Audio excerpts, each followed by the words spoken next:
بسم اللہ الرحمن الرحیم۔ شروع اللہ کے نام سے جو بڑا مہربان اور نہایت رحم کرنے والا ہے۔ السلام علیکم ورحمۃ اللہ وبرکاتہ۔ حضرت داؤد علیہ السلام کا واقعہ۔ حضرت داؤد علیہ السلام کے زمانے میں دو عورتیں تھیں، دونوں کی گود میں بیٹے تھے۔ وہ دونوں کہیں جا رہی تھیں کہ راستے میں ایک بھیڑیا آیا اور ایک کا بچہ اٹھا کر لے گیا۔ وہ عورت جس کا بچہ بھیڑیا اٹھا کر لے گیا تھا، وہ دوسری عورت کے بچے کو چھین کر بولی کہ یہ میرا بچہ ہے، بھیڑیا تیرے بچے کو اٹھا کر لے گیا ہے۔ بچے کی ماں نے کہا کہ بہن خدا سے ڈرو، یہ بچہ تو میرا ہے، بھیڑیے نے تیرے بچے کو اٹھا لیا ہے۔ ان دونوں میں جب جھگڑا بڑھ گیا تو دونوں حضرت داؤد علیہ السلام کی عدالت میں حاضر ہوئیں۔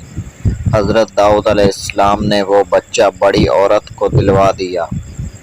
حضرت سلیمان علیہ السلام کو اس بات کی خبر ہوئی تو آپ نے فرمایا، ابا جان، ایک فیصلہ میرا بھی ہے، اور وہ یہ ہے کہ چھری منگوائی جائے اور اس بچے کے دو ٹکڑے کرتا ہوں اور آدھا بڑی کو اور آدھا چھوٹی کو دے دیتا ہوں۔